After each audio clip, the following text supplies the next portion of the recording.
Hello students, I am Malik sir. Good morning. I am going to discuss a new chapter, a study I had started it. Today I am going to continue the lesson conservation of plants and animals, right? So today I am going to discuss about the importance of biodiversity.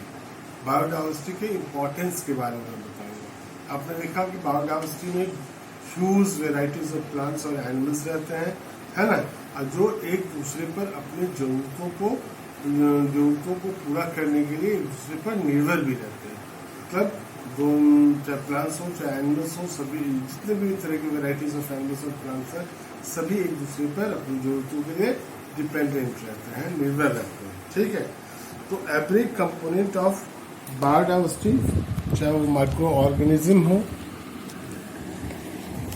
ठीक है, every component of biodiversity, चाहे वो from micro organisms to huge animals, चाहे वो micro organism हो, अति सूक्ष्म जीव हो, चाहे फिर बड़े एनिमल्स हो, एलिफेंट, ये सभी एक इम्पॉर्टेंट रोल प्ले करते हैं, है ना, एक महत्वपूर्ण रोल इनका होता है नेचर में। या आप दूसरे शब्दों में कह सकते हैं कि ये मदद करते हैं। बायोडाइवर्सिटी, ये जो बायोडाइवर्सिटी आपका है, maintains the environment around us, हमारे चारों जो इन्वायरमेंट है उसको मेंटेन करने में अपना योगदान देते हैं। और देखिए, हम लोग कॉमर्शियली भी बायोडाइवर्सिटी पर डिपेंड करते हैं। कैसे? We get variety of food items, हमको बायोडाइवर्सिटी से ही वैरायटी ऑफ फूड आइटम्स मिलता है, सीरियल्स है, फ्रूट्स है, वेजिटेबल्स है। From where we get it from the forest और समवेयर एल्स। क्लॉथ आइटम्स है, कॉटन है, जूट है, वुड, मेडिसिन्स, ऑयल्स, है ना। तो फ्रॉम वैरायटी ऑफ प्लांट से ये सारी चीज़ मिलते हैं। वी गेट फूड, जैसे मीट है, एग है, लेदर, तो कहाँ से मिलता है हमको? मिल्क है, एनिमल से मिलता है। ठीक है, तो आपने देखा कि हम लोग बायोडाइवर्सिटी पर किस तरह से कॉमर्शियली डिपेंड करते हैं। ठीक है, एक टर्म है यहाँ पर मेगा बायोडाइवर्सिटी, है ना। तो एक ऐसे रीजन को कहते हैं जो काफ़ी धनी होता है प्लांट और एनिमल स्पीसीज के मामले में, है ना। और पूरे संसार में 16 मेगा बायोडाइवर्सिटी है ना। इंडिया भी है उसमें। तो उसमें आपको कौन कौन से नेशन है आप देखिए, इंडिया है, ब्राज़ील है, कोलंबिया है, मैक्सिको है, पेरू है, इक्वाडोर है, चाइना है, ऑस्ट्रेलिया है, इंडोनेशिया है, मलेशिया है, जायर है, मेडागास्कर है, साउथ अफ्रीका है, यूएसए, कॉन्गो है और फिलीपींस है। ये सारी कंट्री में आपको मेगा बायोडाइवर्सिटी है। अब देखिए, the species regions of mega biodiversity nations where a large number of endemic species are found और कॉल्ड बायोडाइवर्सिटी हॉटस्पॉट, जहाँ पर वेराइटीज ऑफ एनिमल्स मिलते हैं, उनको हम लोग बायोडाइवर्सिटी हॉटस्पॉट कहते हैं। इंडिया में भी ये 2 जगह, एक आपको है हिमालयन, ईस्टर्न हिमालयन रीजन और वेस्टर्न घाट्स, है ना, ये आपको इंडिया में है और यहाँ पर बायोडाइवर्सिटी हॉटस्पॉट्स है। ठीक है, अब बात उठती है cause of biodiversity, loss of biodiversity. ये हमारा बायोडाइवर्सिटी दिन प्रतिदिन जो है इसका क्षय हो रहा है ना, लॉस हो रहा है। तो ये चूंकि आपने देखा कि बायोडाइवर्सिटी जो है एसेंशियल है फॉर आवर ओन सर्वाइवल। दूसरे की जो बात छोड़ दीजिए, दूसरे एनिमल्स और प्लांट्स की, ये हमारे सर्वाइवल के लिए बहुत ज़रूरी है ना। अगर इसमें किसी भी तरह का छेड़छाड़ होता है तो कहीं ना कहीं हमको इसका परिणाम भुगतना होता है। अब देखिए, क्या सब बायोडाइवर्सिटी के एग्जिस्टेंस के लिए कौन कौन से कारण हैं जो उसके लिए खतरा बने हुए हैं। उसमें से एक सबसे बड़ा मेजर प्रॉब्लम है डिफॉरेस्टेशन। ठीक है, डिफॉरेस्टेशन आप इनको कई बार आपने पढ़ा है पीछे के क्लासेस में। द क्लियरिंग ऑफ फॉरेस्ट और the cutting down of forest on large scale, है ना, और over a wide area is called deforestation. बड़े स्तर पर, है ना, और बड़े स्तर पर बड़े एरिया में जब पेड़ों की कटाई होती है, जंगलों की कटाई होती है, उसको हम डिफॉरेस्टेशन कहते हैं। ठीक है, तो ये होता क्यों है, डिफॉरेस्टेशन क्यों करते हैं? जब हम लोग जानते हैं कि इतना इम्पॉर्टेंट है तो फिर भी हम लोग क्यों करते हैं? तो पहला है to build homes, factories, road and dams for the increasing human population. हमारा जो पॉपुलेशन है लगातार बढ़ता जा रहा है, रैपिडली ग्रो हो रहा है उसमें, तो उनके लिए घर चाहिए, है ना। लोगों को काम चाहिए तो उसके लिए फैक्ट्री चाहिए, रोड्स चाहिए, डैम्स चाहिए, हॉस्पिटल्स चाहिए, स्कूल्स चाहिए, बहुत सी चीज़ चाहिए, उसके लिए जगह की ज़रूरत है, इसलिए फॉरेस्ट को लोग क्लियर करते हैं, पहला रीज़न है। दूसरा है to obtain wood as fuel, जलाने के लिए बहुत सारी जगहों पर अभी भी एलपीजी फैसिलिटीज़ नहीं है, तो वहाँ पर लोग लकड़ी को जलाकर ही खाना बनाते हैं। या फिर मेकिंग फर्नीचर, घर में कुर्सी टेबल, देखते हैं चौखट केवाड़ी ये सब बनता है, या फिर पेपर बनाने में, इसलिए भी इनको क्लियर किया जाता है, इनकी कटाई होती है। तीसरा कह रहे हैं to obtain more agricultural land, क्योंकि हमारा पॉपुलेशन बढ़ रहा है तो खाने की चीज़ों की ज़रूरत भी काफ़ी बढ़ेगी, तो ज़्यादा क्रॉप्स की ज़रूरत पड़ेगी, ज़्यादा सीरियस क्रॉप्स की।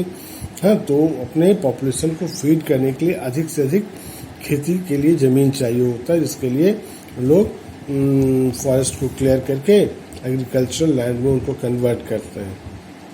और है for mining of minerals such as coal, petroleum and ores. मान लीजिए सपोज करिए कोल, आप इम्पोर्टेंस समझ रहे हैं कोल का, पेट्रोलियम का, ओर्स से अगर कहीं आपको पता चलता है कहीं कि इस एरियाज में कोल, पेट्रोल या ओर्स के रिजर्व्स बहुत ज़्यादा हैं, तो वहाँ का जो भी, तो वहाँ लोग क्या करते हैं, खुदाई करते हैं, वहाँ से उसको निकालते हैं, तो वहाँ का जो लाइफ है, चाहे प्लांट लाइफ हो चाहे एनिमल लाइफ हो, वो सारा डिस्टर्ब हो जाता है। ठीक है, तो ये सारे कारण हैं डिफॉरेस्टेशन के, और ये सभी कारण क्या है, प्रकृति ने नहीं किया, ये सब हम लोग करते हैं, ये ह्यूमन मेड कॉजेज है ना। तो हम लोगों के कारण से होता है, इसलिए इसका इम्पैक्ट भी हम लोगों को भोगना पड़ता है। There are some natural causes of deforestation also, कुछ नेचुरल कारण भी हैं, जैसे फॉरेस्ट फायर, जंगल में आग लग गई, सेवर ड्रॉट्स, भयंकर अकाल पड़ गया, उसमें प्लांट सब सूख गए, इंसेक्ट के और पेस्ट के कारण से होता है, कहीं लैंड स्लाइड हो जाता है। ठीक है, और देखिए ओवर ग्रेजिंग ऑफ कैटल, सीप, हॉर्सेज एट्सेट्रा, है ना, is another cause of deforestation, ये भी डिफॉरेस्टेशन के कारण है। Over grazing not only destroys the grass land, ये जो ओवर ग्रेजिंग है जानवरों के द्वारा, ये सिर्फ ग्रासलैंड को डिस्ट्रॉय नहीं करता, but also the young trees of the forest, उनके पैर के खूर के में बहुत सारे प्लांट्स जो होते हैं मर जाते हैं, है ना, टूट जाते हैं, मर जाते हैं, इसके कारण से भी एक रोल प्ले करते हैं, है ना।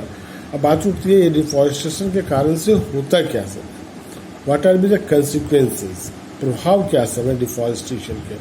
तो इट कॉजेज सॉइल इरोजन, पहला है पेड़ के जो जड़ होते हैं मिट्टी को पकड़ के रखते हैं, मिट्टी को एक जगह से दूसरी जगह बह के, चाहे पानी से हो चाहे हवा से, है ना, उसको रोकते हैं।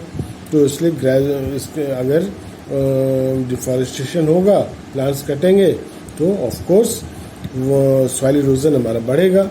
और जो ग्रेजुअल इरोजन है फर्टाइल टॉप सॉइल का, आपको मालूम है कि ऊपर का जो टॉप सॉइल है वही फर्टाइल होता है, वहीं पर ग्रो करता है कौन, सीरियल्स, क्रॉप्स जो होते हैं, जो भी प्लांट्स होते हैं टॉप सॉइल में ही ग्रो करते हैं, क्योंकि वो बहुत फर्टाइल होता है। अगर ये फर्टाइल सॉइल ही वहाँ से हट गया, हमारा लैंड क्या हो जाएगा, इनफर्टाइल हो जाएगा, डिजर्ट हो जाएगा। तो ये जो प्रोसेस है इसी को हम लोग कहते हैं डिजर्टिफिकेशन, है, the converting of fertile land into a desert due to deforestation is called desertification. हाँ, और एक चीज़ आप भी ये भी जानते हैं, प्लांट क्या करते हैं, trees takes in carbon dioxide and give out oxygen during photosynthesis, है ना। तो मतलब ये प्लांट्स जो होते हैं अर्थ के एटमॉस्फेयर में जो गैसियस जो बैलेंस है उसको बना कर रखते हैं, है ना, कार्बन डाइऑक्साइड और ऑक्सीजन के बैलेंस को मेंटेन करते हैं। लेकिन अगर अधिक से अधिक प्लांट, आप देखते हैं हम लोग जो कार्बन डाइऑक्साइड छोड़ते हैं और प्लांट उसको एब्जॉर्ब करके हमको उसके बदले में ऑक्सीजन प्रोवाइड करता है। लेकिन अगर अधिक से अधिक प्लांट काटेंगे तो क्या होगा, ये दोनों के बैलेंस में गड़बड़ी होगी, गड़बड़ होगा, है ना, डिस्टर्ब होगा दोनों का बैलेंस, कार्बन डाइऑक्साइड का या फिर ऑक्सीजन का। तो अधिक से अधिक प्लांट काटेंगे तो अधिक से अधिक कार्बन डाइऑक्साइड हमारे एटमॉस्फेयर में बचा रह जाएगा, और ये क्या करेगा, जैसे भी increase in concentration of carbon dioxide, अगर एटमॉस्फेयर में कार्बन डाइऑक्साइड की मात्रा अगर इंक्रीज करती है तो यही आपको लीड करता है ग्लोबल वार्मिंग, है ना, जिसकी चर्चा हम लोग पीछे के चैप्टर में हम लोगों ने किया है। अब ग्लोबल वार्मिंग के कारण से क्या होता है, ये हमारा जो क्लाइमेट चेंज होता है, वाटर साइकिल चेंज होता है, रेनफॉल रिड्यूस हो जाता है, कम होता है, जिसके कारण से सूखा होता है, और जो मेल्ट आइस जो है ग्लेशियर्स में या पोलर आइस कैप्स हैं वो तेज़ी से पिघलने लगते हैं। कई सारे इम्पैक्ट हैं इसके।